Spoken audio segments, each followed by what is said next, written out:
दिग्विजय है, जो बाकी भी कंटेस्टेंट्स हैं। भाभी से भी मिलेंगे। बदलता टाइम नहीं लगता। ये देखना अर्चित फरारा रोसर खा रहा। किसने दिया भाई? बचपन से खा रहा बेटा। बचपन से तो कुछ और ही खा रहा। तुझे दे रही तो तू क्यों खा रहा? छोड़ उसको। खाना खा गया। अरे अच्छा, दिल्ली से आई है तो? तुझे किसने दिया? अरे तो दिल्ली से आई है। पहली बात तो ठीक है। अच्छा जी, अरे रहने दे, उसमें मिला है। रहने दे। इतना भाई और गिफ्ट देता हूं। इतना राजी हो के ये जो फरार और रोसर खा रहा भाई। मिर्च लग रही है हमारे राजी। मिर्च तो तेरे सदा ही लगेगी।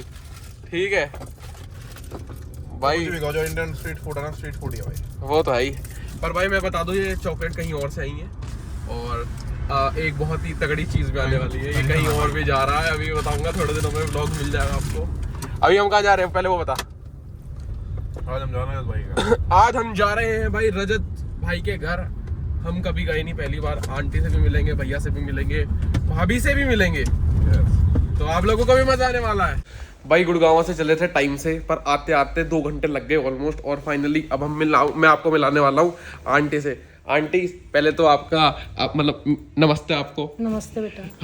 हम आपसे पहली बार मिले आंटी, और हमारी ना बातें चल रही थी अभी बिग बॉस से रिलेटेड। ऐसे कैमरा कर लेता हूँ। अभी आंटी और मैं बिग बॉस से रिलेटेड बात करते हैं, अर्चित भी कर रहा था। तो आंटी पहली बात तो बहुत बहुत बधाई, रजत भैया वहां तक पहुंचे। थैंक यू बेटा। वैसे भैया जब ऐसे पढ़ाई लिखाई में थे तो आपने सोचा था कि कभी टीवी पे जाएंगे? नहीं बेटा। नहीं। अब देखते तो खुशी होती है, खुशी होती है मेरे को बहुत ज्यादा। मजा आता है आपको? मजा आता है बिल्कुल। वो ये कुछ नहीं पता कहाँ क्या लिखा है, वो सीधे। आंटी वैसे जैसे कि हम लोग रजत भैया और हम लोग बात करते रहते हैं, तो पहले तो मेरे को बताओ, पढ़ाई में तो बहुत तेज है। पढ़ाई में ये है कि उसका दिमाग बहुत तेज है बेटा। भैया ने मेरे को भैया एक दिन बता रहे थे कि मैं कहीं से पढ़ाई भी छोड़ के आया था। हाँ, वो क्या था, ये एनडीए की कोचिंग, एनडीए की पढ़ाई करने गया था। ओके। तो वो गया था देहरादून। अच्छा। और देहरादून जैसे इनके पापा उसको वहाँ एडमिशन दिलवाए, और जैसे वो घर पहुंचे थे और वो ट्रेन से ही वापस आ लिया। मतलब वो आए जैसे 1 घंटे बाद ही हमें ये पता पड़ गया वहाँ छोड़ के आए थे, और ये तो भैया घर आ गया। हाँ, मतलब ये चीज देखी मैंने उनका कि वो फैमिली के साथ रहना प्रेफर करते हैं। वही है ना। आंटी आपको याद तो बहुत आ रही होगी। याद आती है, लेकिन खुशी है बेटा मेरे को। मैं कहती हूँ लास्ट तक रहे और जीत कर आई। जीत क्या है, ये 1.5 महीने की बात हो रही है। बस कोई दिक्कत नहीं, हम डेली देखते हैं उसको, कोई दिक्कत नहीं है। आंटी वैसे ऐसा कुछ जो आपको ऐसे उदास करता हो कि यार अंदर रजत को ये नहीं मिल रहा है, वो नहीं मिल रहा है, ऐसा कुछ? हाँ, खाने की तो बेटा होती है, क्योंकि यहाँ जो वो होती थी वहाँ तो छीना झपटी सी हो रही है। वहाँ तो खाना ही नहीं है। हाँ। और भाई हम लोग जिसकी रजत भाई के साथ अभी हम ईसीएल वगैरह में थे, तो रजत भाई को ना रात को भूख लगती है। रात में ही चलता उसका तो बेटा ढाबा। रात में जाते थे हम लोग जैन चावल वाले के सीपी होटल से खाना लेते। हम सोते हैं रात को, उसके भांडे बाजते ना हैं। मैंने कि भैया हलवाई लग रहा है। रजत भाई हम लोग एक तो पिज्जा के शौकीन है, मैं बता रहा हूँ। पिज्जा वो हमको भी खिलाते हैं और खुद भी इतना पिज्जा खाते हैं। ईसीएल के टाइम पे आंटी हमने इतने पिज्जा खाए ना, इतने पिज्जा खाए रात को, रोज रात को उनको भूख लगती थी, पिज्जा खिला दो, और पिज्जा मंगा लेते थे इतने सारे, और खाते हैं बर्गर और कोक। रात में तो पिज्जा आज ले आएगा ना रजत, तो हमने उठा कर कहा मम्मी पापा, मैंने कि भैया हमारी नींद का सत्यानाश मत करे तू। हाँ, मैंने कि हमें सोने दे, पर कहेगा कि आप भी खा लो। आंटी जैसे बांट के खाता हो खाना, ये मैंने देखा है। कोई भी हो चाहे कहता किसी को भी अपने घर से मम्मी भूखा मत जाने दे, कोई भी आए उसको खाना दे के ही। ये तो है भैया, ये तो आप बिग बॉस के घर में भी देख रहे हो, खाना खिला के। हाँ, खाने की तरफ से कभी भी वो नहीं करता वो। ये हमारे भाईचारे में। हाँ, उसकी आत्मा का बहुत अच्छा है। नहीं ये तो है कि हम लोग भी कहीं आते जाते हैं ना, तो भैया खूब ध्यान रखते हैं। बाकी आंटी एक छोटी सी चीज कि आप पहली बार हमसे मिल रहे हो, हम आपसे पहली बार मिले। मैंने तो आपकी इमेज जो भैया से सुनी थी ना, रजत भैया से, कि भाई भैया बड़े स्ट्रिक्ट है, टीचर है बिल्कुल, वैसे आप तो बड़े प्यारे से हो। कूल कूल भैया। देखो, स्टूडेंट्स के सामने इमेज अलग रखनी पड़ती है। ये तो है। और आप लोग हैं, अब आप लोग अलग फील्ड से हैं, आप लोग के साथ इमेज अलग रखनी है। भैया वैसे रजत भाई को मारा कभी बचपन में? खूब? नहीं, कभी नहीं। कभी नहीं मारा?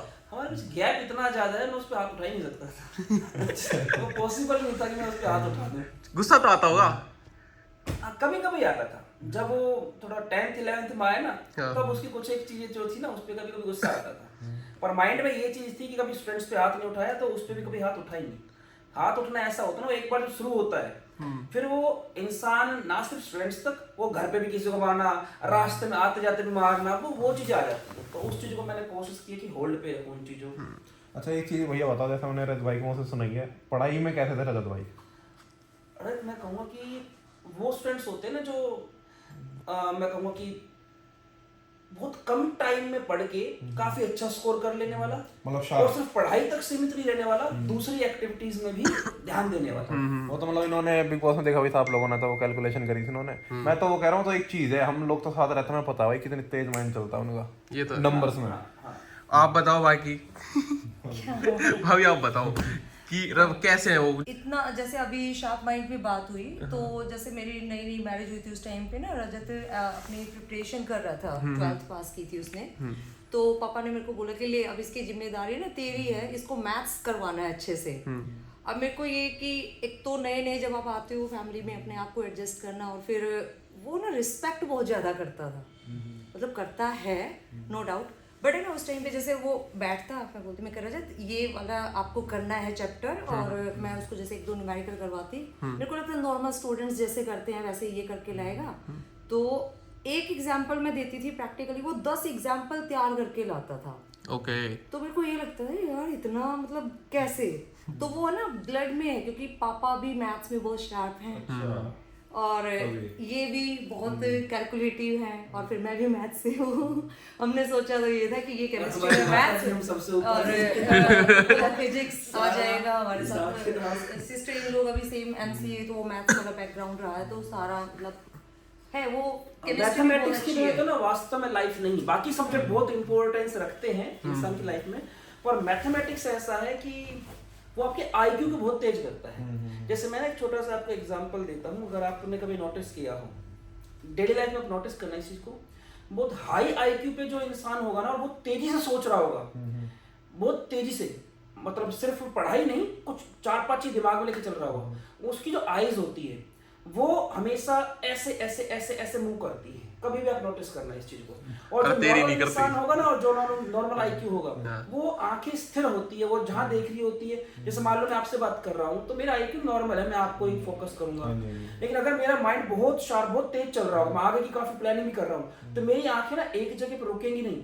वो एक ही साथ इधर भी वो 5-6 जगह नोटिस करते, कॉन्टिन्यूसली करती रहेंगी वो। तो आप रजत में चीज नोटिस करना, वो है उसके अंदर। एक चीज और है भाई, मेरे को पता लग गया है, भाभी जी ने कहा ना ब्लड, पूरी फैमिली इंटेलिजेंट है। ब्लड में एक चीज और है, बॉडी बिल्डिंग। भाई ये तो है, आपने मेरे जिम करा ये है, हाँ। स्टार्ट फिटनेस में आपने डाला था भैया को?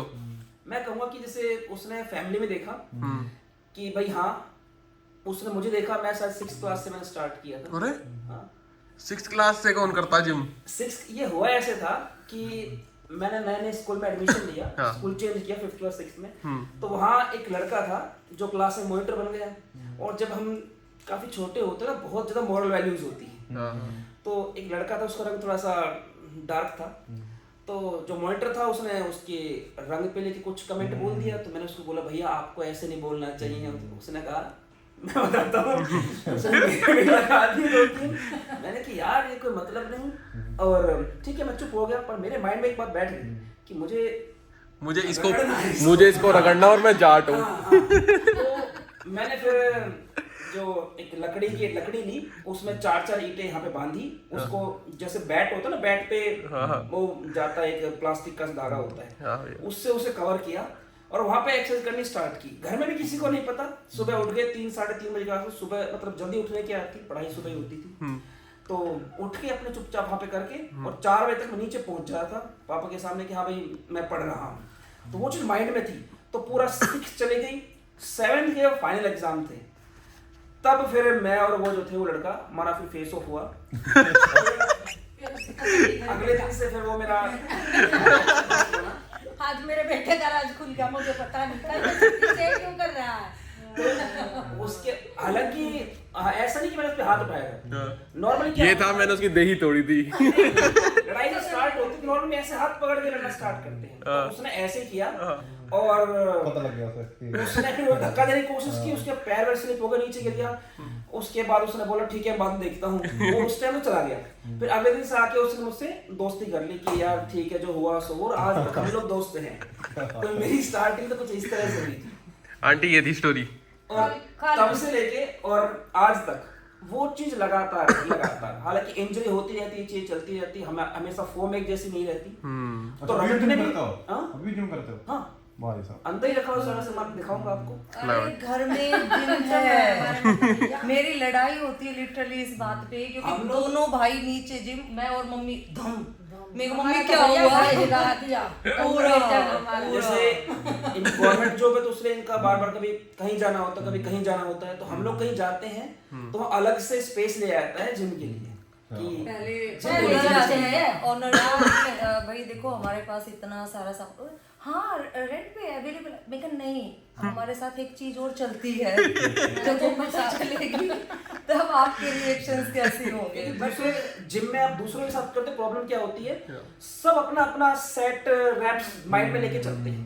अब मान लो आपका भी चेस्ट डे है, 3 का और चेस्ट डे है और वहां पे 1 या 2 ही बेंचेस है, तो अब फिर आप यूं देखते रहो उसको खड़े होके, फिर वो नंबर आएगा, तो वो चीजें वैसे बन नहीं पाती है। तो स्टार्टिंग से हमने अपना सेपरेट रखा है। रजत ने भी जो अपना स्टार्ट किया था, नीचे बेसमेंट पे जगह बनी हुई थी, उसने वहीं पे प्रैक्टिस अपनी स्टार्ट की थी, तो उसने बचपन से इस चीज को फॉलो किया। जैसे हमारे घर में मदर के अलावा हम में से कोई चाय नहीं पीता, सिगरेट दारू वगैरह कुछ मतलब नहीं। फादर को हमने कभी करते नहीं देखा, मैंने कभी नहीं किया। मम्मी का भी कम है कि आप लोग जैसे उसके साथ रहते हो, भाभी आंटी के सपोर्ट भाई। नहीं मतलब मेरी मैरिज हुई ना, लिटरली मेरे माइंड में यही था कि मेरे यहाँ पे कोई चाय नहीं पीता, मतलब मेरे मायके में कोई चाय नहीं पीता। मैं कहा वहाँ पापा पीते हैं क्योंकि पापा गवर्नमेंट जॉब में है, तो वहाँ पे चलती हैं ये चीजें। तो मैं कहा पता नहीं वहाँ जाके चाय भी बनानी पड़ेगी और ये चीजें सीख लेती हूँ। फिर मम्मी से मिली ना तो कुछ नहीं, कोई चाय नहीं पीता। मैं कहा ये अच्छा हो गया, कोई चाय नहीं पीता, पिज्जा खाते हैं सुबह। भाभी पिज्जा। अरे मेरे को मोमोज पता है कब पता चला है, जब मैं कॉलेज में जॉब करती थी, हायर कॉलेज में जब मैं टीच करती थी, तो बच्चे पार्टी कर रहे थे, तो वो बोलते कि मैम मोमोज खाओ। मैं कहा ये क्या होता है भाई? मैंने मतलब 25-26 साल तक मुझे यही नहीं पता था कि मोमोज भी कोई आइटम होता है खाने का। भाभी वैसे आपको भी रात को उठा उठा के पिज्जा खिलाए गए हैं? है नहीं, आंटी बताती। मेरे को तो रजत खिला देता। चीट डे मम्मी के हाथ चलता उसका। नहीं मेरे साथ एक हुआ था इंसिडेंट, आई थिंक 8 मंथ चल रहा था गर्भित के टाइम पे, और थोड़ा सा ना उस टाइम पे क्रेविंग होती है चीजें खाने की, तो 10:30 बजे के आसपास मैंने इनसे कहा मेरा ना गोलगप्पे खाने का मन कर रहा है, तो ये ऐसी चीजें खाने ही नहीं देते, और उस टाइम पे आप कंट्रोल नहीं कर सकते, उस टाइम पे वो क्रेविंग ऐसे वाली होती है कि नहीं कंट्रोल नहीं होगा। तो रजत वहीं पे खड़ा था, उसने सुन लिया, बहुत छोटा था उस टाइम पे, तो फिर कहता कि ये बोलते कि नहीं इस टाइम पे तो ना अरेंज भी नहीं हो पाएगा, 10:30 हो गए, रेडी वाले तो चले ही जाते हैं। मेरे का मन तो अभी है, अब क्या करें? भाभी रुको आप वेट करो, मैं 10 मिनट में लेके, और वो लिटरली दुकान ओपन करवा के 10 मिनट में वो गोलगप्पे लेके आया। रात दुकानें बंद होती है, कैसे भी घर का पता कर रखा है, कहाँ पे जाकर मैं क्या करवानी। दुकान के सामने हथौड़ा लेके खड़े होंगे तो कोई भी खोल देगा। वो बेटा चाहे फरीदाबाद से लाए पर चीज लेके आएगा, इसका ये है, जो ठान लिया करेगा। ये तो है, ये तो देखा है। मैंने कभी नहीं देखा था, मतलब मैं सोशल मीडिया की एडिक्टेड नहीं, क्योंकि टाइम ही नहीं होता, बच्चे भी छोटे हैं, और फिर अब जब देखता हूँ बिग बॉस में, उसने ऐसे बोला भी था कि मैं चाय पीता तो नहीं हूँ, पर यहाँ पे मुझे समझ में आ रहा है कि हाँ नींद से जगने के लिए चीज करनी पड़ती है। ये तो हाँ तो पी रहा है, ऑप्शन नहीं। मुझे एक चीज बहुत अच्छी लगी जो उसमें, हालांकि उसका वेट काफी गिर गया है, नोटिस करो काफी वेट गिर गया है, पर मुझे जो चीज अच्छी लगी वो है सर्वाइवल। वो इस को सीख रहा है। यहाँ पे तो क्या होता है, हाँ भाई ठीक है, हर 1.5 घंटे के बाद 2 घंटे कुछ ना कुछ खाना है। वहां पे वो सीख रहा है कि अगर आपको ऐसे पे रहना पड़े जहाँ पे दूसरे, मतलब मैं कहूँगा कि एक टीम की तरह रहना है, तो अपने आप को सेकेंडरी करना पड़ेगा। आप ये दिखा सकते नहीं मुझे तो ये चीज चाहिए ही चाहिए। मेरे ख्याल से उसने किसी भी चीज को लेकर डिमांड नहीं की है। और उसकी डाइट हम लोग जानते हैं, उसकी डाइट 3-4 लोग जानते हैं, हम लोग जानते हैं। जैसे कि अभी जितना भी हम लोग बिग बॉस देख रहे हैं, तो अभी भैया आप भी देख रहे हो, तो हमने देखा था कि भाई हमारा दिग्विजय भाई अंदर गया, तो हमको लगा था एक अलग से बॉन्डिंग दिखेगी, जैसे कि मैं और अर्चित है, या फिर भैया और रजत भैया है, तो एक अलग सी बॉन्डिंग आके दिखेगी। हाँ, पर जैसे ही गेम थोड़ा सा आगे बढ़ा तो वो डायनामिक्स बिल्कुल चेंज हो गए। तो भैया आपका क्या ओपिनियन है इस बारे में? देखो मैं तो ये कहूँगा कि दिग्विजय है, जो बाकी भी कंटेस्टेंट्स हैं, उनमें से मैक्सिमम वो थे जो या तो उस चीज की नॉलेज रखते थे या उसको देख के गए। हर कोई अपनी स्ट्रेटेजी के अकॉर्डिंग गया है, तो मैं ये कहूँ कि वो गलत है या वो चीज ठीक नहीं है। उसने भी सारा सब कुछ कैलकुलेट किया होगा कि हाँ ये चीज सही है, कैसे क्या करना है। हमारे देखो मेरे दोनों छोटे भाई हैं, कभी भी आएंगे मुझे कुछ गलत लगा कान भी खींच दूंगा, तबकी मारूंगा, और अच्छे करेंगे तो उनको शाबाशी भी दूंगा और वो साइंस भी पढ़ा दूंगा। आंटी आप क्या कहोगे? मेरे लिए बेटा दोनों एक जैसे हैं, ईसाई रजत है, ईसाई दिग्विजय है। हाँ जी, आएंगे तो जरूर मैं उनकी बढ़िया तसल्ली करूंगी। वैसे भी और वैसे भी। भाई ये तो थे, हम लोग बातचीत कर रहे हैं, अभी और बातचीत करेंगे। बाकी भाई हमारी तरफ से तो रजत भाई बेस्ट कर रहे हैं। और अब कितने महीने, 1.5 महीना रह गया? हाँ 1.5 महीना वैसे भी ये खाली खाली तो लग रहा होगा ना? हाँ ये तो है। भाभी रिलीफ है या फिर थोड़ा याद कर रहे हो ज्यादा? नहीं देखो रिलीफ तो कैसे होगा, वो मिनट मिनट में मतलब घर में जैसे बच्चा ही तो है। हाँ। मेरे सामने तो बच्चा ही है, छोटा सा ही, मतलब तो वो तो रहता है कि फोन बजेगा भाभी। तो वो चीजें तो है। कोई नहीं जी, ट्रॉफी के साथ बहुत जल्दी यहाँ ट्रॉफी लगानी पड़ेगा आपको। ट्रॉफी जैसे मैंने पहले भी बोला है, ट्रॉफी तो चाहिए। हरियाणा भाई देखो आप लोग जितना सपोर्ट बनाए रखोगे ना उतना ही हमारे लिए बढ़िया है। रजत भाई अगर कोई और होता ना जो परफॉर्म नहीं कर रहा होता तो मैं नहीं कहता, पर भाई इतना अच्छा परफॉर्म कर रहा है बिग बॉस में, आप जो भी देख रहे हो। तो बोलता हम तो बायस हैं, परफॉर्म करने का और कर भी रहा है तो फिर और बायस। तो भाई फुल सपोर्ट रखना है खींच के। बॉस मीटर होता है, बॉस मीटर में अपने को जिताना है। नॉमिनेशन होता है उसमें आप लोगों को बचाना है। और भाई 1 महीना रह गया, मैं मोटा मोटा बता रहा हूँ, 1.5 महीना छोड़ो, 1 महीना रह गया है। तो अब जितने भी बंदे पहले नहीं देख रहे थे बिग बॉस, अब वो रेगुलर देखो, क्योंकि अब टाइम आएगा भाई वोटिंग का और बंदे अब फटाफट निकलेंगे। एक्टिव हो जाओ भाई। और सारी जगह फॉलो करो, ट्विटर पे, इंस्टाग्राम पे, व्हाट्सएप चैनल्स पे, क्योंकि अगर हम लोगों को अपडेट देनी है आपको एकदम से कि भाई वोटिंग हो गई, फिनाले टास्क हो गया, टिकट टू फिनाले हो गया, तो भाई अपडेट रहो और जितना हो सके उतना प्यार दिखाना। और बाकी हम फैमिली से और बातें करेंगे, पर आप लोगों के लिए बस इतना ही है। तब टाटा बाय बाय।